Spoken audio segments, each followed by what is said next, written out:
We have details of all these stories and more. Be a part of the show. We'll be happy to hear what your thoughts are on the many stories we have for you tonight. The news now in detail. At least 26,000 people have been displaced along the lower Volta basin as officials continue to take stock of the extent of havoc and devastation caused by the Akosombo and Thorn dams spillage. Spilling of excess water from the two dams by the Volta River Authority has disrupted economic activities, stripped communities of their livelihood, and left many people in need of emergency help in food, water, and healthcare. On September 15, the Volta River Authority started spilling excess water from the Akosombo and Thorn dams to prevent them from collapse due to the high water intake. Thousands of residents along the Volta basin in parts of the Volta, Eastern and Greater Accra regions have been affected. Among communities devastated by the floods are Bato, Togakope, Mepe and many island communities in the Volta region, part of Ada in the Greater Accra region, Amedeka, Akuse and Atimpoku in the Eastern region. The North Tongue district remains the most affected, recording nearly 10,000 displaced people. Schools have been shut down, hospitals and clinics inundated, roads cut off, leaving commuters stranded and power supply curtailed. As it stands now, there's an urgent need for aid and relief items such as mattresses, blankets, toiletries, food and clothes for onward distribution to victims. And still on this subject, let's now go to the East Gonja municipality of the Savannah region, where the Volta River overflow has caused one death and displaced hundreds of people, with around 3,300 people also affected. Christopher Mwako has come through with the following report. Communities including Makango, Abelekra, Sojakope, Titikra have all been affected by the Akosombo and Volta dams spillage. One person, believed to be in his early 30s, has lost his life. Residents say the situation requires immediate attention. Volta Lake, it has overflooded 8 banks, causing serious damages to crops and farmland and houses. Fortunately, they've gone into the water. I think 2 people were saved and 1 man, he lost his life because of the flood of the dam. The East Gonja Municipal National Disaster Management Organization has advised residents to move to higher grounds. As it stands now, it's about data. Our responsibility is to get the data of the affected people through NADMO. And as we speak, we have over 3,300 people, individuals that have been affected. Homes are about 792 and still ongoing. So as we have gotten this data, we are communicating to the region and national to see how we can leverage on some support, both from the government and also other private people who will be able to bring in their support to come and help these people. Meanwhile, the minority in parliament and some religious organizations are calling on corporate Ghana to intervene in aiding victims of the Akosombo and Thorn dams spillage. A public health alert has been issued due to ravaging water sweeping homes, submerging houses, cutting roads and turning some communities into ghost towns. The Volta River Authority, managers of the Akosombo and Thorn dams, are racing to save the dam from possible collapse. The calls are desperate and an all-hands-on-deck relief effort has been activated. When about 200,000 people's lives are in peril, we ought to see corporate Ghana come up with a more realistic approach to try to help. I'm not saying they haven't helped in the past.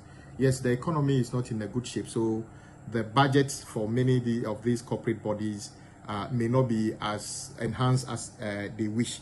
But I believe that even this, in light of all this, they can still do a bit more than, when we were there, I just left the place a few days ago.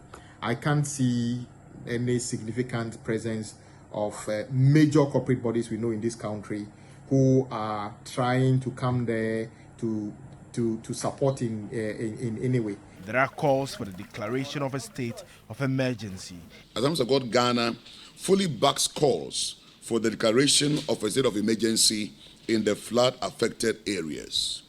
This will add the necessary legislative and humanitarian weight to measures being undertaken to bring the depressing situation under control. The Assemblies of God Church is actively working on relief efforts and seeking a legislative framework to prevent such catastrophic situations. We believe finding a permanent solution to the impact of flood waters anytime there's a spillage of water from any of the dams in Ghana will be most welcome. Engineering solutions, massive education, and effective sanctions against environmental degradation should therefore be intensified on all fronts if we decide as a nation to be serious in finding long-term answers to the flooding and other nagging environmental questions.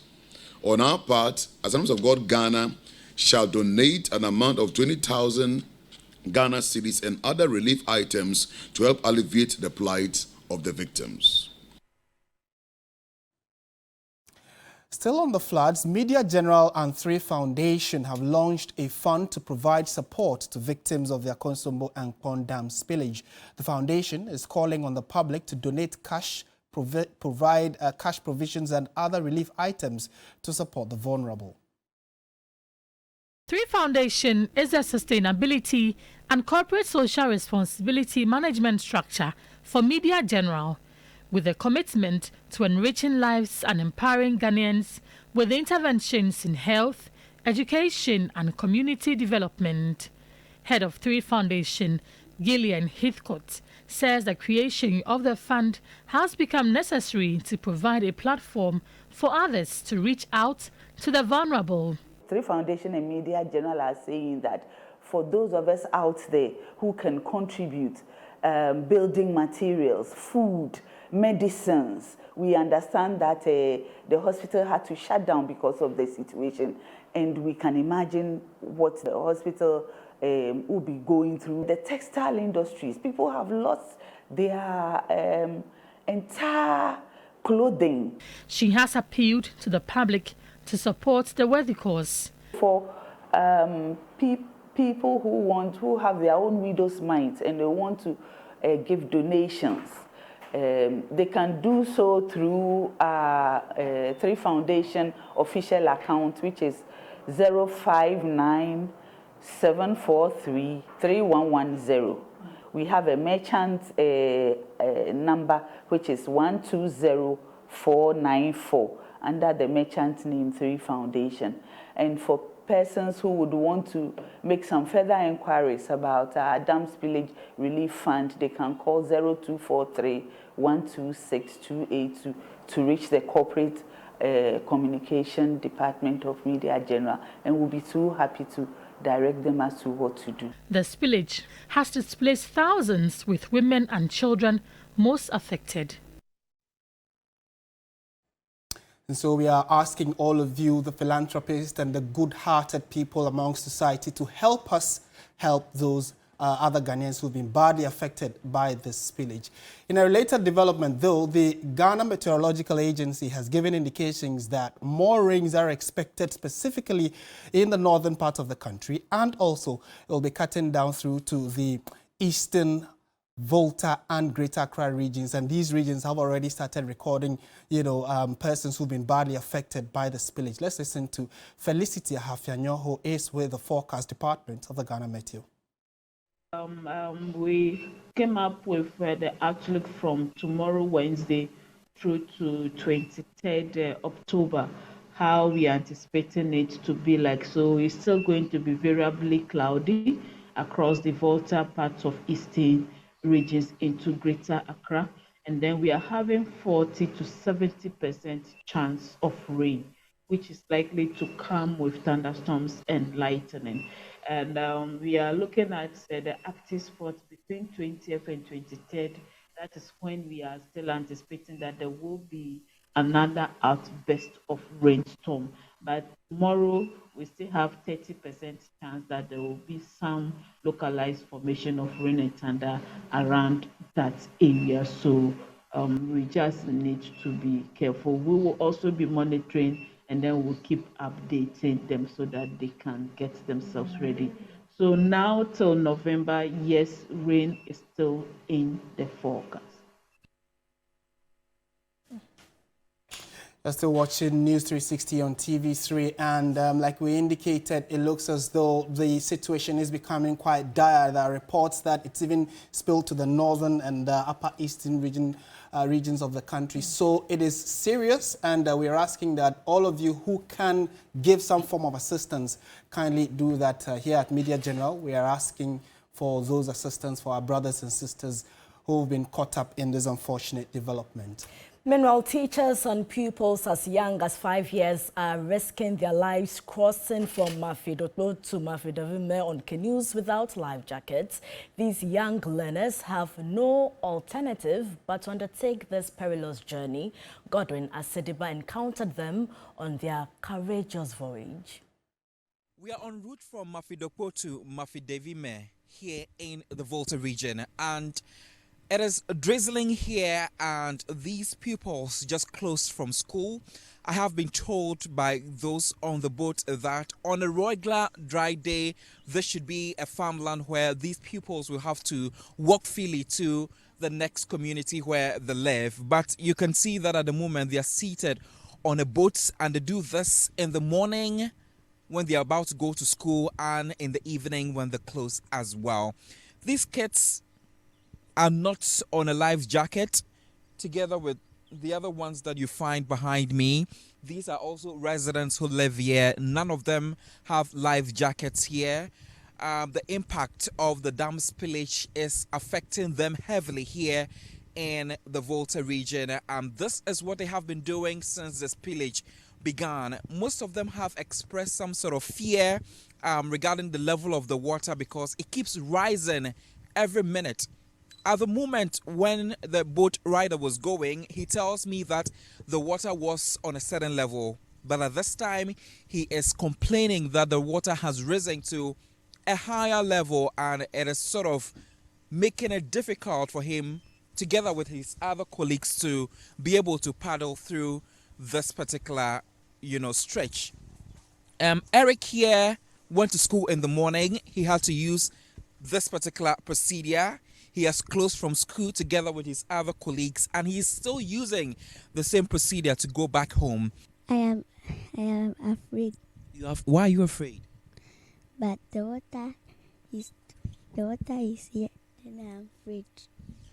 Like you've rightly heard from him, he said he is afraid due to the level of the water here.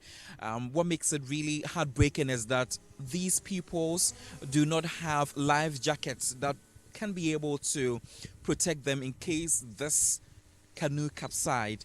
And these are stories that we have heard over and over again from the Volta region. There have been stories of some relief items and life jackets that has been sent to some communities, but here in Dafigofo, most of the residents here are yet to have some sort of help. And Elizabeth here is also a teacher in one of the schools, and whenever she is going to the next town where her school is, she'll have to onboard this canoe and get to that community.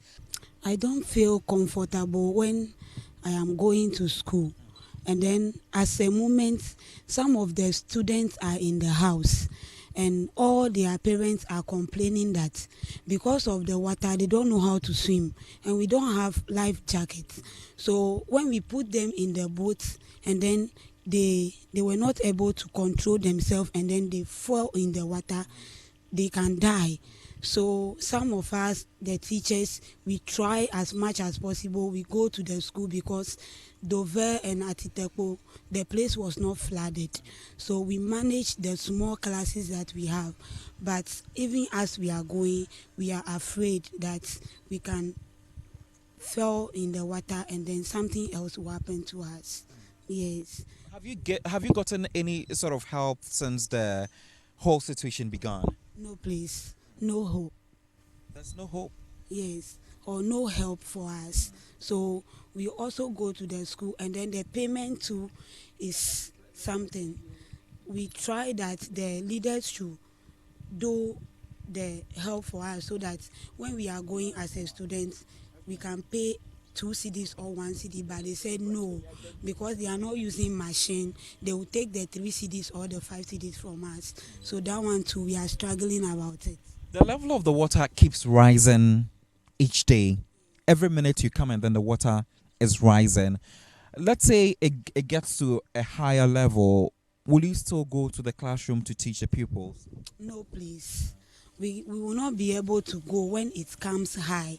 This one, we are even thinking about it. We don't supposed to go, but because it's a private school, the parents said they will continue to pay the school fees and things. But what is making you risk your life for this job? It is my hobby, so anytime I'm going, because that place was not flooded, I try to cross like that and go. And the 2 brothers, they are all my family members, so I try to help and then take them there. But the rest are all here, they are not going to school. All right, that's Lisbeth right there, a teacher here in the community who assists these pupils go in and out of school through this boat. And I am sure that you watching at home can clearly tell how dangerous this is, not just for the residents, not just for Elizabeth, but also for the kids on the canoe. And me as well, probably if I should say. But that's how bad the situation is. And the residents, the pupils, and everyone here is calling for an urgent help. Godwin Asidiba, TV3, Volta region. Well, there have been concerns about whether or not the Volta River Authority was aware of the rains that have actually increased the water volumes in the dam. They came out to say they didn't get prior notice from the Ghana Metro. The Ghana Metro has also, in a statement, denied misleading the Volta River Authority in the matter of the recent spillage of the Akonsombo Dam. In the statement, the agency described comments by the VRA's PRO, Samuel Fletcher, as false and unfortunate and a sharp deviation from the existing relationship between the agency and the authority. The Ghana Meteorological Agency says it's warned the VRA of flash flooding in its first seasonal forecast for southern Ghana for the year 2023, which was released in March, May and August 2023. Let's listen to Felicity Hafianyo, who has been given further details on this unfortunate banter between the 2 state agencies. Released about 3 updates in terms of the seasonal forecast, of which all has been made available to them, and even make copies on our website, on our social media handles, the WhatsApp, and then every other channels that we do. And even you, the media, you will bear witness with us that we always invite you, we always send it to you. So VRA cannot claim that we misled them, no. And over the years too, you have seen how we have improved upon the accuracy of the forecast that we normally issued out. So the person that has come out with that, I believe that he has never followed our weather that we have been issuing, not to talk of the general public one, but then the one that is specifically for their operations is like maybe he has no idea and he has not done a great job. I think this morning their deputy CEO also came out to confirm that yes, we have been with them for almost 60 good years. You're still watching News 360 on TV3. Let's go on to some other stories coming in. And 2 more members of the Board of Trustees of the National Cathedral, Archbishop Nicholas Duncan Williams and Reverend Eastwood Anaba, have resigned as members of the board. In a letter addressed to President Akufo-Addo and signed by both men of God, they indicated that their resignation is due to the non-compliance of the board to halt all activities relating to the construction of the cathedral until an independent audit is concluded. They noted that in a draft resolution submitted to the board, they asked for an independent accounting firm to audit all public funds contributed to the National Cathedral. Archbishop Nicholas Duncan Williams and Reverend Eastwood Anaba said since January 2023, they have been waiting for the audit report, but to no avail. According to them, the suspension would have paved way for the transparency and accountability to provide Ghanaians with the right way that the project was being undertaken. They have, however, reassured government of buying into the idea of a national cathedral, which, amongst other things, will boost the tourism industry in the country. Let's speak to co-chair of the Citizens Movement Against Corruption, Edem Senano, who's joined us via phone for a quick chat on this. Mr. Senano, good evening and thank you for your time. Yes, please. I think I asked, was it Millions also share and anyone else? Hello, Mr. Senano, good evening. Thank you for joining us on TV3. Thank you.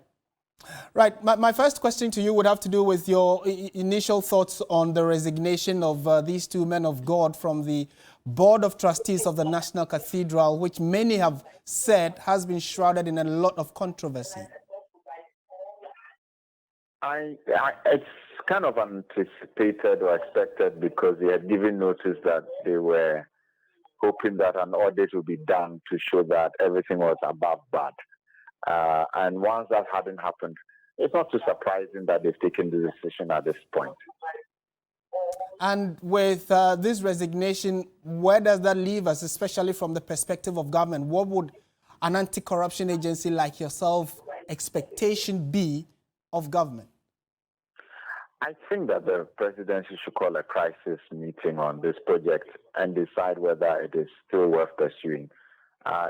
Within the economic climate, at this point, perhaps the best thing to do would be to suspend and come back to it when you are in a climate or in a congenial environment to proceed on a project of this magnitude.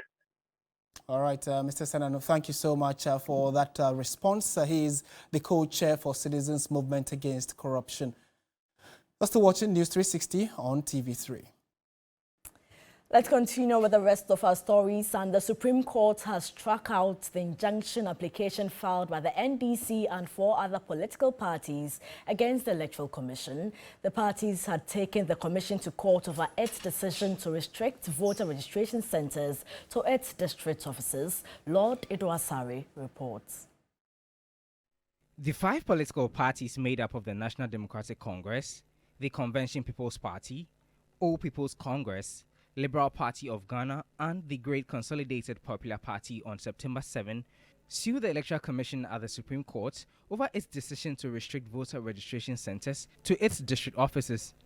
The parties contended that the EC's decision had the potential to deprive many eligible voters of their right to register to vote in public elections. They filed an injunction against the exercise till the substantive case was heard. But the Commission disregarded the injunction and went ahead with the exercise. When the case was called, all the applicants, together with their lawyers, were absent in court. Deputy Chairman in charge of Corporate Services, Dr. Bosman Asari, was however present with the Electoral Commission's lawyer, Justin Amenuvo. Chief Justice Gertrude Tokonu, who presided over the 5-member panel, noted that the case couldn't be set on an earlier date because the Apex Court doesn't sit during August and September due to the legal vacation. The court fixed October 17 to hear the suit against the Electoral Commission after the 5 political parties filed the suit on September 7. The Supreme Court struck out the injunction application since the applicants were not present to move the application. Lord Idwasari, TV3 News, Accra. Meanwhile, the Electoral Commission says it will prosecute all guarantors who breached the law in vouching for more than 10 persons to register in the limited voter registration exercise. Addressing the media in Accra, the Deputy Chairperson, Samuel Tete, stressed that the guarantor system has outlived its usefulness. The 21-day limited voters registration exercise ended on October 2nd. According to the Commission, a total of 910,996 voters were registered within that period. The Commission is very much satisfied with the outcome of the registration exercise. At the end of the 21-day registration exercise, the Commission registered 910,996 persons as against the projected or the estimated 700,000. The Commission intends to prosecute all persons found to have breached the use of the guarantor system. We will submit the whatever documents we have to the AG's Department for Prosecution for advice. The other thing that we want to do is to publish the names of all those who breached the law.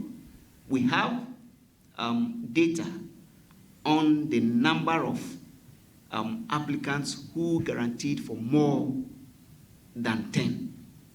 The database can actually pull that. So people shouldn't be deceived that we can't know that they have guaranteed for more than 10. We have a robust data system which can pull out all those who breached the law under the guarantor system. The EC outlined fresh modalities for incorporating persons in the newly created Guan district into the voting process ahead of the 2024 election. Commission also wishes to inform the general public that it has started replacing the ID cards for voters in the Guan district from Tuesday, 3rd October to Thursday, 2nd November.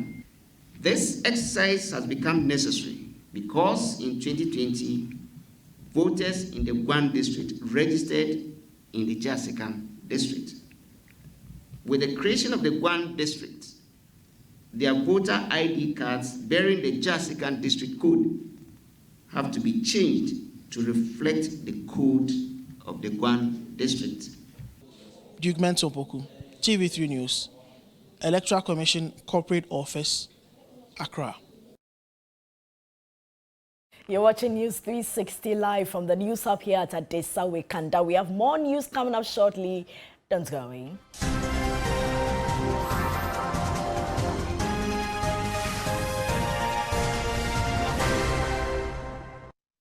It's now time for the latest in the world of business news with Michael Odudu. Michael, and the flooding situation as a result of the spillage of the dam is also affecting businesses in the Volta region. Exactly. Almost 50 million cedis worth of investments have been ruined for players in the fisheries industry. Give us a detail. Thank you. Good evening. Welcome to the business segment here on News 360. My name is Michael Odudu, and straight into our first story. And an initial assessment shows that at least 48 million cedis of fish farming investments in the Volta River have been washed away following the spillage of the Akosombo Dam.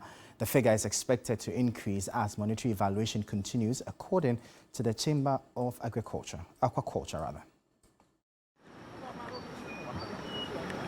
The Akosombo Dam spillage has virtually destroyed the fish farming industry. Cages are flooded, some washed away with the fish escaping into the wild waters. The Chamber of Aquaculture put its initial figures on the losses at 48 million cedis. These fish farmers had to harvest the few fish left in their cages. Goes in the night, we couldn't find them. Me, I'm having 8 cages. We stock 8,000. The one we were able to get from the cage even doesn't reach 10,000. 1975. The dam was built in 1975, 1990 and 2010, but this year it's out of control. What goes into building a cage for fish farming speaks to the level of investment that have been washed away. The HDP cages, those are mostly not made in country. The materials are imported, the scale is so expensive. A cage can cost about $2,500 to $4,000 to build. The metal cage, even with a low quality metal frame, is about 350, 400 cedis for just one bar. You need about 8 to 16 of them to build just one cage. A drum costs about 350, 400 cedis, and you need 16 of those for one cage. If you lose your nets, that's even worse. A bale of net now is about 9,000, 10,000 cedis. For the aquaculture business on the Volta River, the entire value chain has been delinked. The Aquaculture Research and Development Center of the CSIR, stationed at Akosombo, was not spared. They had to salvage a few fish in order to reset the process. It took the center over a decade. to come up with their Consombo tilapia or strain. We need support to collect additional broodstock to start the breeding program all over again. And so we need some financial support to get this broodstock from the wild and from other places where we think we would get them. Lee's Farm, a nursery for fingerlings, has been affected by the spillage. Staff here salvage the little left as they await the water to recede to restart operations. Both direct and indirect jobs will be negatively affected. Having talked about the havoc caused, I think going forward, farmers should be a bit proactive. You should be proactive by subscribing for aquaculture insurance. The kind of negative impact we are witnessing at the moment can be less. The impact goes beyond the farms. Demand and supply will be at play. We're going to witness some shortage of tilapia. And of course, once there is shortage, it means demand will be higher than what the industry can supply. So automatically prices are likely to go up, and unfortunately this is not what we want to witness, especially as the festive season approaches. From the fish farmers and the aquaculture chamber, it will take over 5 years for the business to fully bounce back on the Volta River. Eben Ajekumbuating, 3 Business. Now, away from that, KFC has opened its 37 Liberation Road restaurant to bring its services closer to its customers. The new branch, which was moved from the Marina Mall, renders all the services KFC offers, including delivery. KFC, with 31 restaurants in 18 regions, offers high-quality meals and plans to expand to all 16 regions. We are opening the KFC 37 Liberation restaurant. This is actually a restaurant that unfortunately we had to move out of Marina Mall to come here in order to make sure that our services can be much closer to our target markets. And as you can see, this is a very vital place as far as the landmark is concerned. Marketing manager of KFC Ghana, Chris Ado Sarkodie, urged customers to look out for exciting promotions ahead of the Christmas festivities. On behalf of our executive director, Mr. Ashok Mohinani, and our business head and the leadership team of KFC and all of us workers here at KFC, we want to thank Ghanaians for the awesome reception you've given to KFC, for your patronage since 2011. And we hope that this addition will definitely be one that Ghanaians will also come through to support the business and to grow the business. And as much as the business keeps growing, expansions and so many promotions will definitely be coming through as well. A staff who prior to his employment was provided support by the company when he was involved in an accident expressed his gratitude. I spent 4 months on the hospital and I don't get anybody to pay my hospital bill for me. Through the social media, I get the Nanati to come and pay my hospital bill for me. I get the work from social media with the KFC. So I'm grateful for KFC. Well, that'll be all for the business segment here on News 360. For more business stories, our website 3News is there for you. My name is